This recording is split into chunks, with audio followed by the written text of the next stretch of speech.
Welcome to a World of Good podcast. I'm Nate Tatman. And I'm Andrew Gale. And we are two friends who love Jesus, care about the church, and travel the world to share stories of people who do the same. Our conversations happen in all kinds of places. Like a coffee shop and an airport terminal. Or even the back of a crowded taxi. But no matter where we go, from Argentina to Zimbabwe, we capture stories of the good God is doing around the world. And we hope those stories will do you a world of good. Welcome to a World of Good podcast. My name is Nate Tatman, and I am in beautiful Interlaken, Switzerland. And we are here right now for the Three Worlds Leadership Network, 3WLN, which is an opportunity to bring young leaders around from Europe and the Middle East to this location for this week for a conference. And we've had a great time here, able to connect, meet new people, meet new friends, and to be encouraged and challenged and to hear what God is doing. And maybe, as you can hear, unless our producer is able to work his magic, we are sitting outside. And so we have crows for whatever reason. I don't think I've heard crows at all this week. Like a backstage, maybe. Yeah, instead of music. yeah, maybe. Yeah, I don't know. I don't know why they decided to come out right now. The other sound you might hear are the cowbells in the background. We've grown accustomed to them through this week. It's just like maybe traffic in Cairo, or if you're on the beach and the sound of waves, or next to a train stop. But we just hear the cowbells and it's become second nature to us. But you might hear them in the background.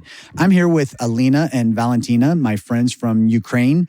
I wanted just to spend some time with them to hear what the current circumstances are in their local context. They're in two different cities in Ukraine.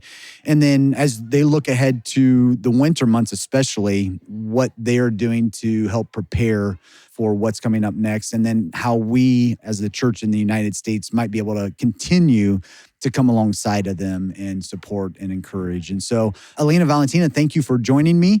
Maybe just take some time to introduce yourselves. Who are you? Where are you from? And share about your local context right now. Sure. Thank you for inviting us. And we are really enjoying being at this conference. So this is what I would like to start with. My name is Alina. I'm from Ukraine. I grew up in city Poltava, and then we moved to Irpin. Then we moved with the war start to Chachiv, to Ruski Pol. So basically, I don't know how to introduce myself. Where am I from? But just I am from Ukraine. And I am a wife of just blessed man, Zhenya, his name, and two wonderful kids. We have boys, Lion and Mark, 3 and 4 years old. So this is just a little small introduction, because beside that, I cannot tell you anything what I used to say before the war started, because the world changed differently, tremendously for us, for our family. We fled from eastern part to the west. So now currently we are basically just God's children. Yeah. Okay, thank you. Yeah, it's such a pleasure to be here. It's like kind of like a resort for a soul in the middle of everything. Yeah, that's true. Even the cows are okay. Yes, they sound better than sirens for sure. Oh, yeah. So, yeah, my name is Valentina, and I've grown up in Poltava city as well. So, and I've been to many cities in Ukraine. I studied in a different city, but I still live in Poltava. Although I'm so blessed to travel around the world, partially because of like teams like yours. This is really inspiring. I'm 28 and I'm a youth pastor. I used to be a youth pastor like for 3 years already, and like youth leader, then youth pastor. Now, as our pastor families are abroad, like in Germany, so the one guy and I'm like the second person that we lead the church who is left, and now we have like 40 more refugees who are with us. So we kind of will have a lot of work to do, because from the youth pastoring, I need to learn how to lead the church like for a year, because we're going to have a year like that. And yeah, I have a family. My whole family is in Ukraine. I have parents, grandparents, my brother. So I decided to stay in Ukraine as Ellen. She's also here because just I think God just didn't let me out. He said, okay, you're going to stay. And I knew that. Yeah, and it's such a blessing. Yeah, like in the middle of the darkest times, it would be true to say that I've never been that blessed in my life as for the last 8 months. Well, not because of the war, of course, but because of what God has done in my life. You guys both mentioned that you're in Ukraine right now, and it just kind of occurred to me, technically, both of you could leave Ukraine. Yeah. But you've chosen to stay, and maybe you will say it wasn't really a choice to stay because of different circumstances. But maybe just share why are you still in Ukraine when you could have left? Yeah, I asked that God the same question. I remember the moment that our pastor, just a couple of weeks after was started, he told us that he will take responsibility. So when he will have this feeling that he needs to leave, he will organize the evacuation of the whole church. And if you decide to stay, regardless to what he said, it will be already your responsibility. And that moment, it was like it clicked in my heart. I already knew that, oh my goodness, Holy Spirit, now, thank you. Just I already knew that I was going to stay. And I already knew that it's going to be a very tough choice because I would need to explain it to my family as they were very worried about me. I already knew that it would be so hard inside when already all my leaders and pastors going to leave. But I already knew that. So it just Holy Spirit just didn't give me a chance like to cry and to pray and to fast, just to at least to have this normal like couple of weeks of mourning. Yeah. So it was God's choice. And I actually didn't want to leave. I didn't want to, seriously. I was really scared, but I even was more scared to leave and to leave my family because my whole family would not leave. But God gave his signs and confidence, and I felt his hand. So I decided to stay, and later I understood why. So yeah, I didn't regret it for sure. You want to share? I would say everything happened so fast that we didn't have any option to think. Yeah. So what we did first, we just took our kids and we fled. We lived in Irpin at the time when they were on the 24th of February, And which is right near Kiev. yeah. And so immediately your area was part of this. in the morning that was day, targeted. it was still not. But we saw the explosion right next village, kind of a small city, right near us. So we saw all the fume coming up from there, and we realized already there were planes and there were tanks, and that's how this atmosphere helped us to do what we did. And thanks God, we were right in town. We fled right after, just through Kiev, taking 3 more people, just fled to west. So in that case, we didn't have kind of choice whether to stay in the city or not, because it was not safe to stay. That time, it seemed to us like that. But just with the time when we were kind of safe at the West, my husband and I, we have 2 kids, and the law in Ukraine is those men who have more than 3 kids are allowed to cross the border. So I knew for sure that it's not possible for him to cross. Be able to leave, yeah. Yeah, and that's how for me it was not even an option. I realized I have no other option whether to stay, and it's kind of my decision. It's not even an option. So this was my decision to stay with kids, because I could take my kids outside of the country, but then as well as I would not have this peace leaving Zhenya here. And more than that, I have also mom and dad stayed in Poltava. My sister stayed in Kremenchuk with her family, with kids. So later on, we could minister to them as the rockets hit their place where they live. It's long stories. We can share lots and lots of stories, but just it was a decision. I would say nothing supernatural, but at the same time, supernatural peace was with that alongside. Wow. Maybe just share a little bit about the current context in terms of what does, again, and it's all relative, right? But what does everyday life look like? I can't imagine, not necessarily every day looks the same, but in general, from week to week or so, what decisions are you making? What are you concerned about? What are you doing with children? I know that you're working to receive supplies and to share supplies. You're working to receive people into your churches. Maybe just share a little bit about that, what that looks like. Wow, it's a kind of a hard question because we do not have any routine. Yeah. Since 24th of February, I will speak from the perspective of my family, but I give you 99.9% that every person in Ukraine like that. Others are pretty much the same. Yeah.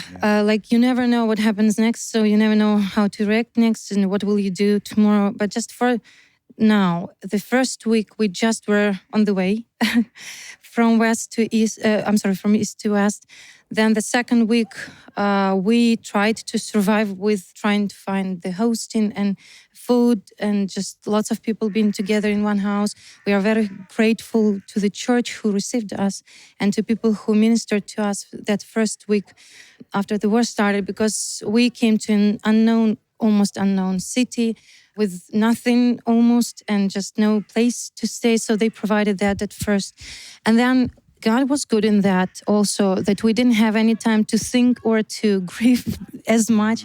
Like crazy things were going on, and we were kind of, it was hard to deal with the emotions because they were like roller coasters, ups and downs. But what we did at first, and we still do this, we started to help that church who helped us to work with with refugees. So we prepared old houses, fixed that or rebuild them, not rebuild, but just remodern, to be able to host more ladies with kids come in more time. And also we helped the kitchen to buy food, to cook for the refugees, because they are ministering till now daily for 120, around like 150 refugees in that small village. So yeah, definitely we just jumped in the process of reacting to the circumstances. And since that time, we were trying to live a normal life, which was not normal anymore. Yeah. Like with kids, we tried to find the kindergarten, but all the kindergartens were already also receiving refugees. And they said no schools, no kindergarten will be available. So it's like then we were asked to leave one place we stayed, then we have found another house of refugees for refugees, and then we also were asked to leave that house. So it's like every single day you are kind of busy, but it seems like with nothing specifically you used before to. And I was trying to teach, as I'm teaching kids online, but just my kids were scattered all over the world. So it's like every day something new happens. Yeah. And here we ended up being in the Ruski Pole, which is grateful again to that church. They hosted us as a family. And now we live separately. Before there were like 18 people at least living in one house. But just now, this is like 4 of us, at least some quiet time. We can think about something. Kids could go to the kindergarten. Actually, we changed 2 of them. And then finally, it seems like some kind of routine. But this is what routine we have now. Wow. The routine is about boxes, about loading the vans, just hosting boxes full of supplies. Yes. Yeah. Hosting those who are bringing those supplies. Like, we are very thankful to 3WLN, because you guys are amazing in making our life in these tough situations a little bit easier. I mean, God is so good to us. We're hungry since the war started, but just there were some moments when, of course, we do not have works, like jobs. We are not working, but God provided. And we as a family, we're so blessed. As Vala said, like sometimes you even think like, Lord, it's not honest, it's not fair. Such hard situations in the country, but we are still blessed. We're still with your care, with your people around us who are supporting, who are praying, who are coming actually. And for us, it's just miraculous to see how God uses hardships to teach us that we are not alone and we are in the family. And you can feel that physically, like whenever the hardest issues are coming. So yeah, what basically we are doing, me and my husband, we are receiving help, which is clothes mostly, but just not now. It's mostly food and hygiene stuff. Then we try to spread it or like give out in local churches. 2 churches we help. And then those churches, they are also ministering to lots of refugees locally and at the east. So we have people who the church has bought a vehicle and they go to Kharkiv, because most of the refugees are from there. So they help the families in Kharkiv and Kharkiv Oblast and a little bit further. So just they go to the hottest spots, I would say, and then most abundant, because it was really destroyed parts and places in that area. So it's like the whole process we are involved in. Yeah. So basically, this is like that. Valentina, share with us kind of your context and what, again, I'm using air quotes, but what is your week, your routine? What does that look like for you? What does ministry on the ground look like for you in Poltava? Well, I would say that you, in this kind of situation, you deal with the questions that you would prefer not to deal with. Like a maturity upgrade, that you really understand, like that you just go for it, you just flow, especially when you have people who rely on you or who look up to you. And you kind of understand that this is where the maturity starts probably. And my life looks like the first thing I want to say that I'm extremely blessed. Really, this was amazing. But in the middle of the war, God gave me an amazing time of peace. And I know that it will continue for some time. But this is like kind of what God does in our personal lives. Like, I mean, the journey that we have with God, because we are so blessed that the journey that we're having with God as Christians are still continuing even when the war starts. So it doesn't matter what's going on outside. We still have this journey inside, and God is faithful. And we've seen that. Like, I would say this is the only thing left. yeah, but this is the only like stable thing. My routine now looks like I still work. Like, I'm an interpreter, translator, and thanks God I have job to do because it's not like online, so I can keep working. And now I'm working with the volunteers and the delegations from United States who support us, and they come and teach our people to provide psychological help. And we teach other people. We have already taught more than 500 people of how to provide the first psychological aid in the just normal family society. There are going to be rehab centers built, and I'm going to be involved in these projects. By the way, thanks to Alina, because once she couldn't do something, she said, "Oh, there's a girl, she can do this." And so we kind of started working.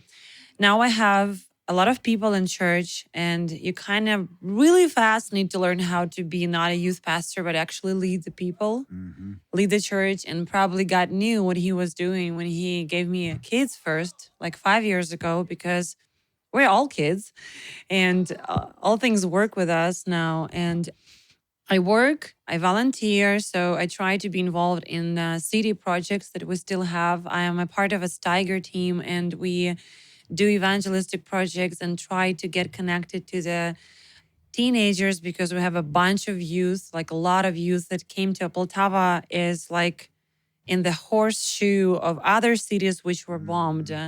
Now the missiles also, like the drones got to us, but we had so many people from other cities. So we have now a platform what to do, and it's gonna be a tough year, but it's also going to be blessed. So my kind of routine looks like that I work. Now I have things that I need to deal with church more. I also still have my youth. It's now like from 5 to 8 people. It's like there's no chaos, and it's very unsettling. Like, what's going on? Like, you got used to chaos because like 25 teenagers around you, but now it's like 5, 8. Like, what's going on? Is the peace or something? So, and I also have a little Bible school with the help of the Samaritan Purse that they send us presents and books. So we have like Bible school for kids. They are like 5 children there from refugees. So there's so many things to do. The first 3 months, I would say, I remember that I like barely slept like 3 or 2 hours. And then it took me like maybe 3 months to recover from it. And God was so graceful. And that was the moment when God really taught me that he still loves me because of what I like, who I am, not what I do. Yep. And this was the time I've learned really fast how to let go things and that you don't have to control everything. And God is still on it. He has a big world church worldwide. But at the same time, with a God's speed, God is teaching how to be really like probably more responsible and how to do things. And the thought that I want to finish it with, that what helped me, that it actually woke me up in many aspects. I could never tell that I would be like a sleeping Christian, but like the things that we see now in Ukraine in the real world, like that we response to people's needs immediately. People matter first, and you kind of live from day to day. So you rely on God every day. You don't have time to have this Bible course for 10 years with a person to get him or her baptized. You just do it now because you don't know what's going to happen in 1 month. And that occurred to me that actually this is how we're supposed to live. Wow, yeah. Because the spiritual battle is always on. Yep. The spiritual war has always been here since the Christ has left the earth and is coming back. Yep. So it's kind of like I've just understood that what I'm experiencing now in physical world is the same thing that I should be totally used to in the spiritual world. And now I just need to keep my body fit to it, like, and my schedule and emotions. Yeah, and like the spirit is always has to be in that rhythm. Yeah. And now we just have experienced that in real life. So that's probably how our life look like right now. Well, Which look like that. who knows? Yeah, who knows? One Well, day you're in Ukraine and tomorrow you're yeah, in Switzerland. So yeah. you never know. Yeah, you never know. Well, speaking of you don't know, kind of in terms of what's next, winter is coming. We're in Switzerland, and the it's already a little cold tonight and we're sitting outside for certain various reasons, but winter is coming. It's getting colder in Ukraine. Yeah, it is. The situation doesn't seem like it's going to end anytime soon. So as you think about the future, as you think about the winter months, as you think about the needs of people, and Alina, you're talking about, and where you guys are at and kind of being on the western side of the country and closer to the border, receiving supplies, and then get those supplies into Ukraine to others. What preparations are you guys making? Are you thinking of? Are you processing? What are some of the preparations that you're making right now? Yeah, I think I might start as I'm living in that part of Ukraine that has much more blockouts. Like right now, as after the 10th of October, then there were hundreds of missiles like put out to our country, And as you mentioned before, Poltava had always kind of been like a shelter. a shelter, hadn't been touched, but until just a few days ago now. And so Yeah. again, the infrastructure is not as stable as it was before because it Yeah, was that's true. targeted. And so now Poltava is experiencing those blackouts. Yeah, that's because of the drones that are like flying all over the country, and they are flying really, really low. And the radars, it's more difficult to acknowledge them, so that's why it's more dangerous. And they sound just like motorbikes, so life became a little more stressful because you never know, like it's a car or like it's a drone, and you don't know what's happening. And the thing that we are going when we are preparing now and what we see, well, this is like harsh, like to say prepare. Like we are a small church, but we are trying to be connected with everyone in our city.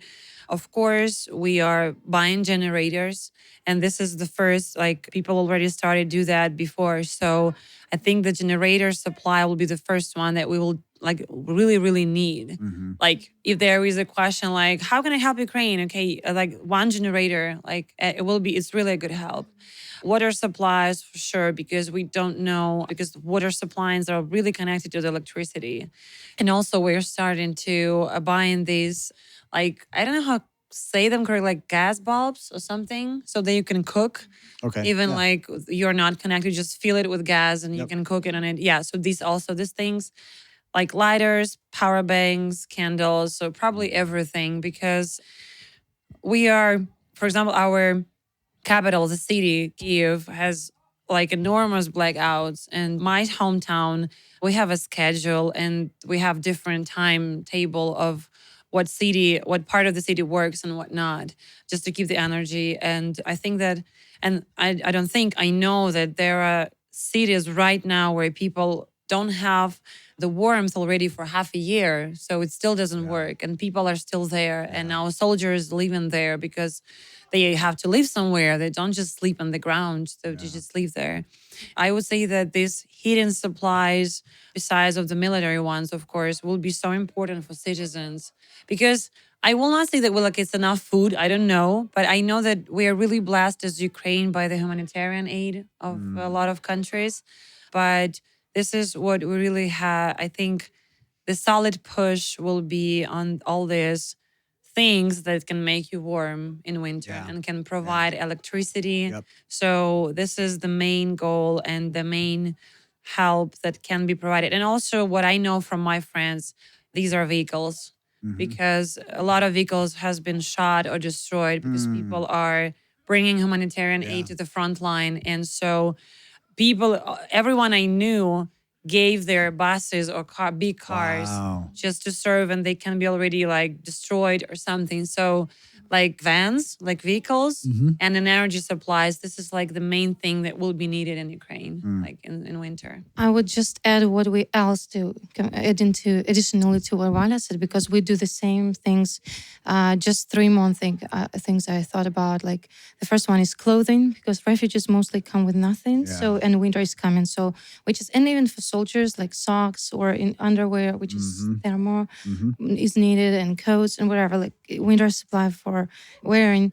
And then the second thing is just woods, because most of the houses, they will not be heated by any other way of heating system or heaters in case they have good electricity possibility, but most of them are not. But just so these are 3 basic extra things we do. And we are expecting, like we were, one more I will add later, but just we were talking with the pastor the other day and he says like, we are expecting the next wave of refugees coming with the cold season. Okay. Because most those who are stayed in East for the summer, like for different reasons, they will not just be able, like it's impossible They won't for be them. able to, Yes, to stay there through the winter. Yeah, kind of like, yeah. So the winter is coming and we are expecting more people to come. So the basic work again will be done. Okay. It's like preparing old houses, redo them, and just whatever we've done at the beginning.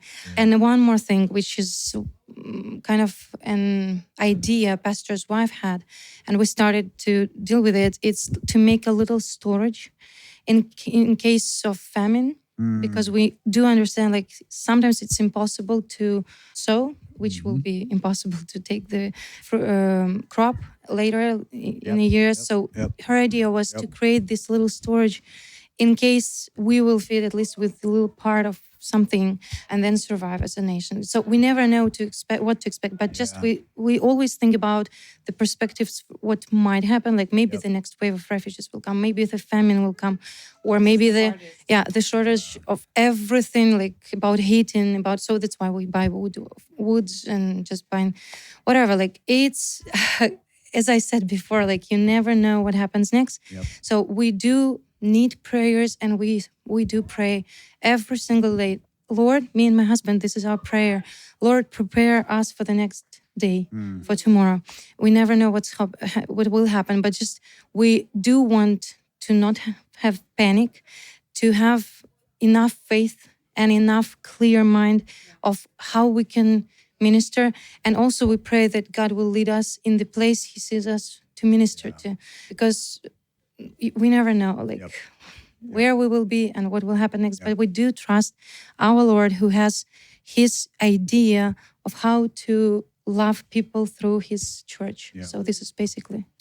Yeah, and that actually leads me to my next question. How have you seen the church be the church during this time? This is my favorite question. Come on, I'm ready. Oh, I will start with the beginning because I grew up in one church, then we started a new church. And so all my life till the age of 32, I used to be in Poltava, having this warm family of God. And then we moved to Irpin. We started the life over, like from the very beginning.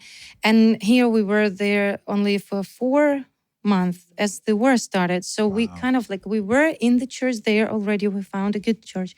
I would say great church, but just we were not in the ministries yet because we were settling, like kids kindergarten. We were looking for apartment, for jobs. So as soon as we were done, we are gone to nowhere, and we came to kind of unknown church. I've known it before, but just not as close. So here we are being guests there. So for me, I found myself being kind of lost out of family of God, which is like, of course, those people whom you know. But here I am at the point where my family was embraced and hugged within international God's family. So this is my favorite part. Like the church is not local anymore.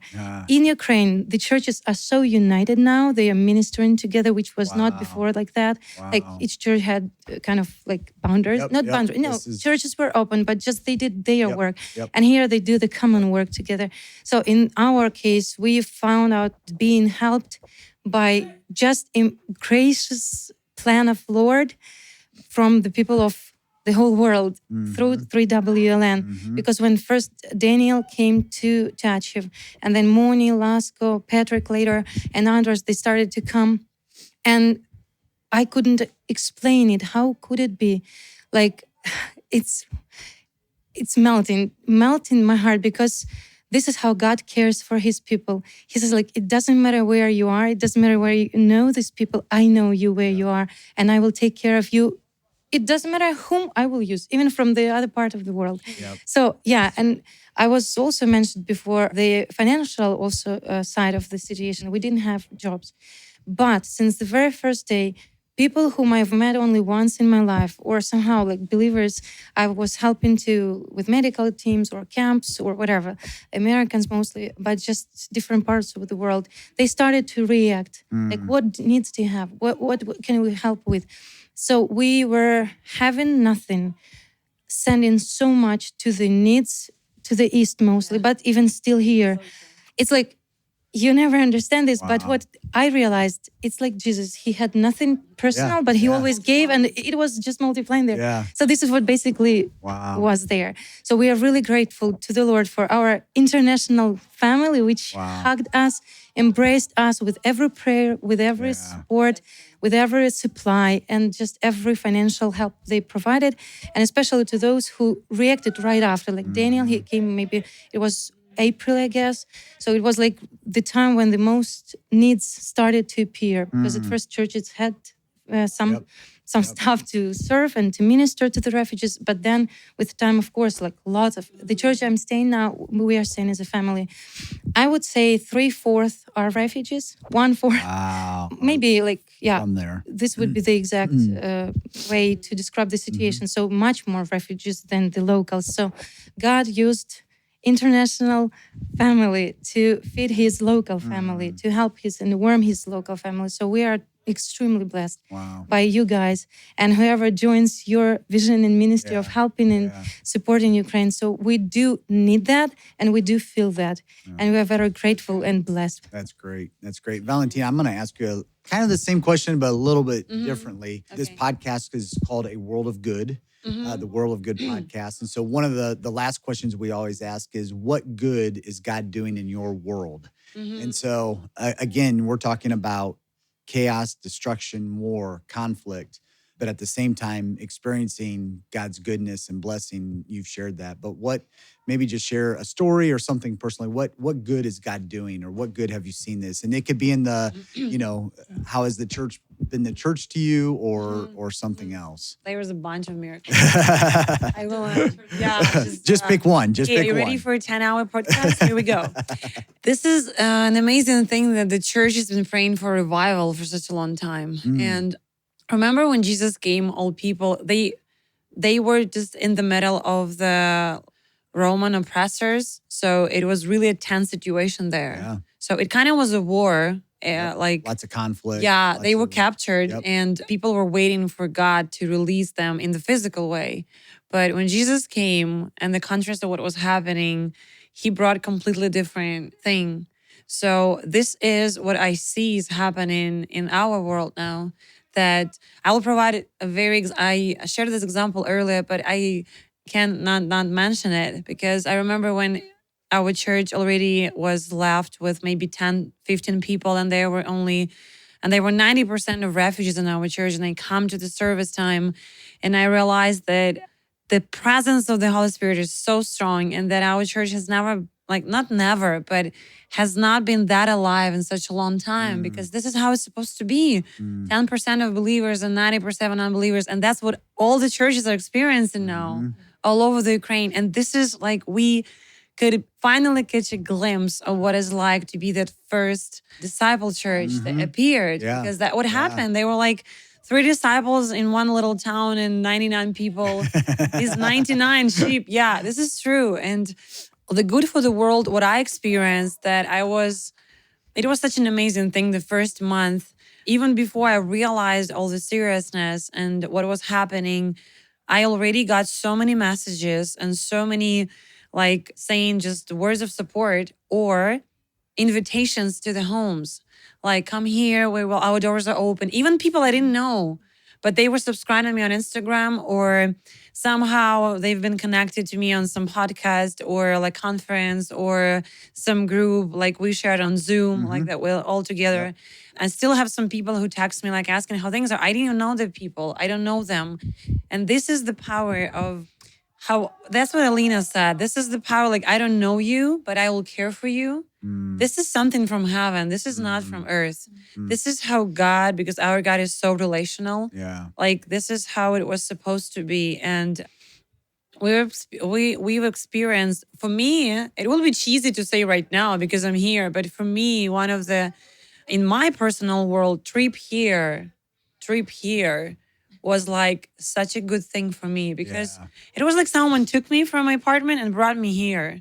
And I shared with some people here, I even didn't know how I ended up here. You didn't, like, I didn't have this 10 background of service with your team that just in thankfulness, welcome to Switzerland, we'll just give you anything you want. No, so I didn't do anything. It was just simple blessing. And this is what I experienced it physically, that I didn't earn it and I don't deserve it. Yeah. So for me, meeting a lot of people like you, this is such a good thing now, because I'm 28 and I still have things to learn. And standing here on the conference, what I thought about yesterday, I thought, oh my gosh, I want to, like, one day I want to do the same. I want to buy tickets for someone and say, okay, I will just take care of it. Or like, it's okay, we'll take care about everything. Do you want anything? Yeah, don't worry. So that's what I want to do. So this is the best example of leadership for the future generation. This was already example for me. You didn't teach me how to do that. You just showed it. You just showed it to me. Yeah. And this is something good that I would like to spread further. And this is already like a gift. That's great. I will add just a little Sure. part. Yeah. I am going on asking the same question to Daniel, to Christy, to Audrey. Why do you care so much? And actually, I know the answer, because God cares so much. And I will wrap up with the words. We do feel we are not alone. Yeah. So this is not just the phrase I've heard the first 3 WLN, which was in 2015. 15. Yeah. So I've been here for 4 times. And this is my first time living through this phrase and feeling it. Yeah. So. Yeah. And I've heard you share too, the phrase, you're not alone and we're praying for you. Like these are words spoken. It's not a cliche. And it's not a cliche for you guys, that you feel the prayers. Physically feel. Yeah. I would never think about that, because I grew up in half of a Christian family, but just a half, my mom is believer. So I grew up with this phrase. I've heard it tons of times. And I know people were serious. And have said it. Yeah, and I said to someone. Yeah. And I know people were serious about that, but I never felt it as I felt during the war physically. So which is, whenever you guys pray, just know that Ukrainians do feel those prayers. And we have lots of stories. It's another 10 hours podcast of miracles happens because of the prayers. Yeah. Well, thank you guys. And, again, I've communicated from a distance and over messaging and all of that. But, and I know I know you don't always feel this way, but from my perspective, especially being around you this week, I see this inner strength that both of you carry. And I can't imagine what it is that you guys are going through, but for you to be able to walk through this week and to have this inner strength, I know you would say it comes from the Lord and what he's been able to do in you and through you. And I know and I pray that you'll continue to be filled up so you can continue on to have that inner strength for whatever it is that you're facing when you go back. And I know that just as much as we say that we're praying for you, and we are, if it was within our power to flip a switch and have this end tomorrow, I think we would all do that and pray that that will happen soon. But I just want you guys to recognize we see that inner strength in you. And I know that that's sustained you and that continues to carry you through all of this with your families, with your church and your ministries. Know that you have a whole team behind you. You have a whole region behind you. You have the global church behind you praying for you and your families and your ministry. So we love you guys and we are here with you. Maybe not physically, but at least spiritually.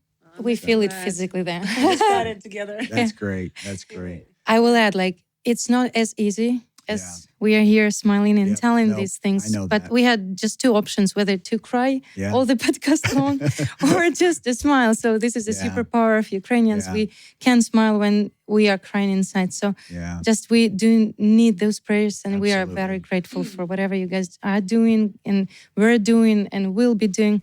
Just church is the only way to survive during the mess. Absolutely.